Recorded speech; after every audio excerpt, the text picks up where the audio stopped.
welcome to the 37th video of Old Guys Gentlemen Flippers. And today what I'm going to be covering is the Brous blades, Brous blades. And I never had one before. This is my first one. Saw some pictures of it. Price is pretty decent, and I thought I'm going to get that knife. And more or less, I'm pretty happy that I did. By the way, it comes in this really nice, sturdy, drive over a truck kind of case, including desiccant. They had this nice certificate with the date, signature, and back here is some details of the knife. And it's actually numbered on the knife as well. It's 249 out of 500, which I think is a nice touch. We'll talk about this thing in a second. Some details on the knife. It's overall 7 inches. This particular one has got carbon fiber handles, and it's got an acid stone washed spear point blade with a plain edge. The blade is 3 inches, which is a nice size for me. And let's check out the wicked edge. Actually, one of these days I'm going to do that, and there's going to be red blood spurting everywhere. The blade material is D2 with a hardness of 61. I found the steel pretty easy to sharpen with. The handle length is 4.25 inches. Thickness is a half an inch, a little over half an inch, 0.57. Everything's kind of black or dark gray, which, you know, when I first started collecting knives, I didn't really enjoy this kind of a knife, but I really do kind of like it right now. So I really like the look of this thing. And oh, by the way, it's 3.24 ounces, which is a nice weight. Some of the stuff I really like is the blade shape, the spear point. It's unusual and it's cool. Oh, the number I showed you before, it's 249. They put it in a kind of an inconspicuous place, but it's just a nice little added touch for the blade itself. This is contour machined carbon fiber, and it's really kind of pretty. The fit and finish on this knife is really pretty good.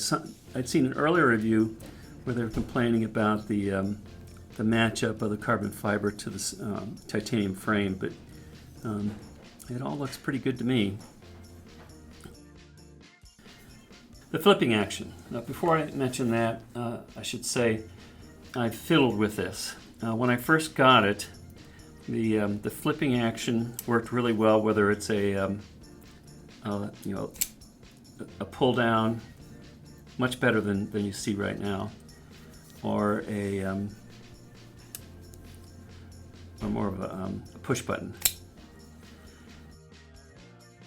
What I didn't like is I really kind of like my blades to be able to close at least that well.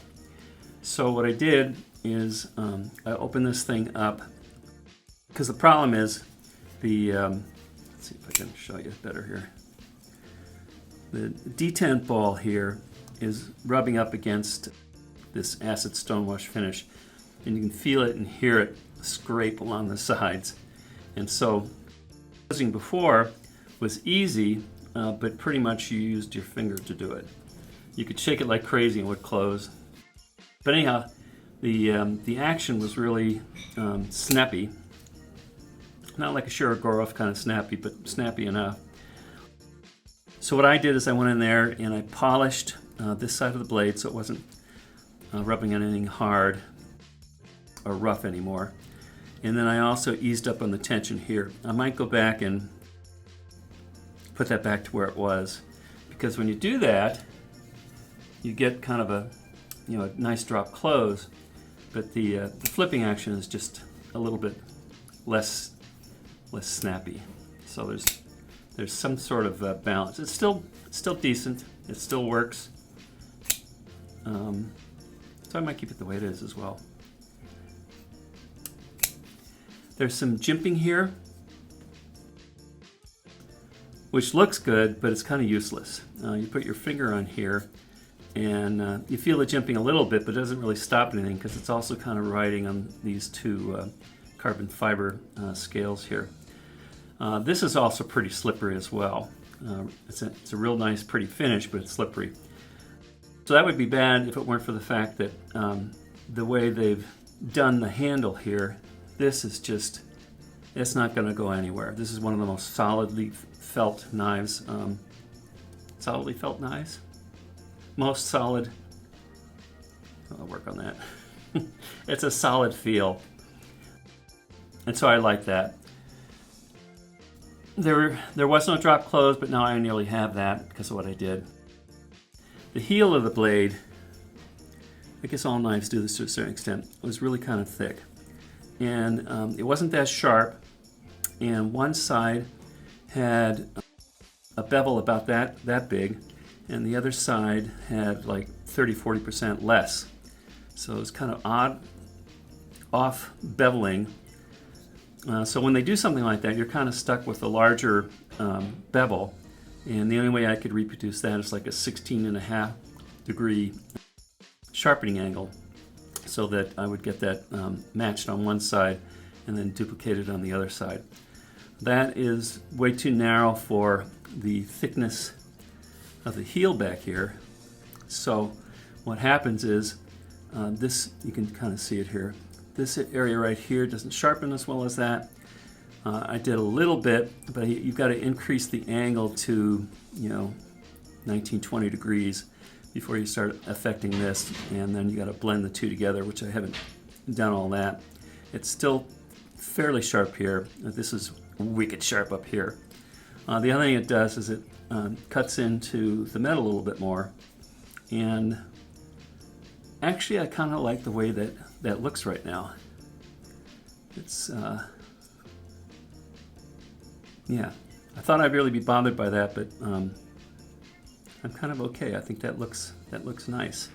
A lot of times I can adjust knives so that they're perfect. Perfect lockup, perfect flip, perfect everything. I'm somewhat limited in this liner lock because when this thing is actually on the blade, there's not a lot of other room for it to go. So it's kind of a fixed pressure on the blade. But boy, I can tell you, you can really feel the difference between a polished side and not polished side. So for people who buy these things, if you're not quite happy with how it closes, pull this thing off, tape all the things that you don't want to have polished, and then work that with some sandpaper and eventually some polish. Next thing is the lanyard hole. Now I pulled this out and I'll tell you why in a second.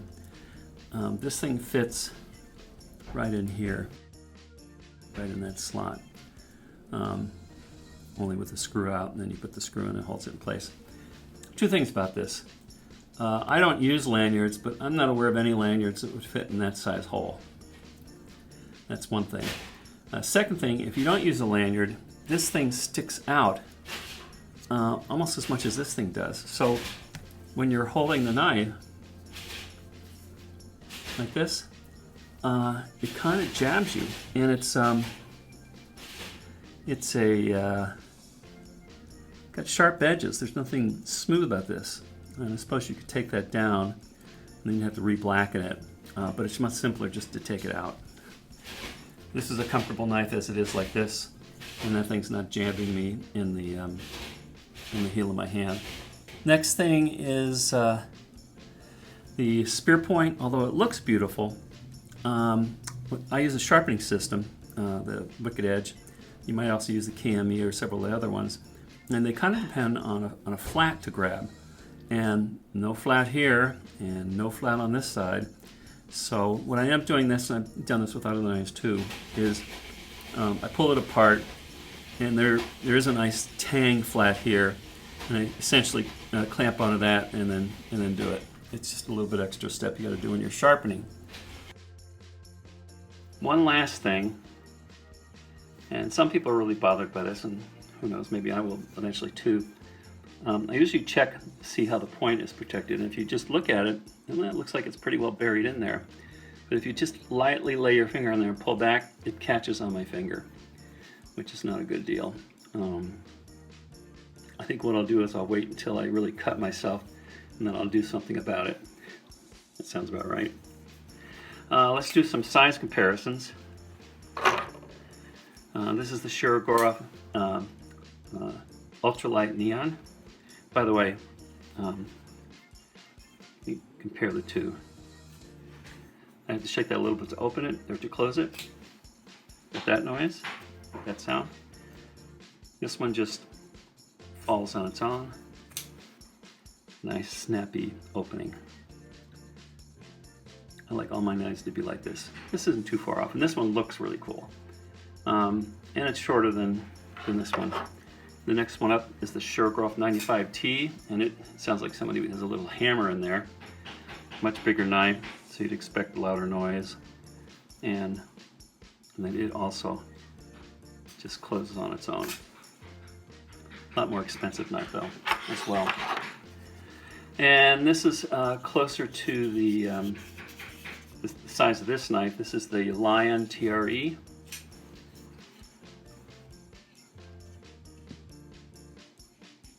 And there's that. That's almost the same size. So, so that's it. I hope you got some value out of this. Until next time, bye.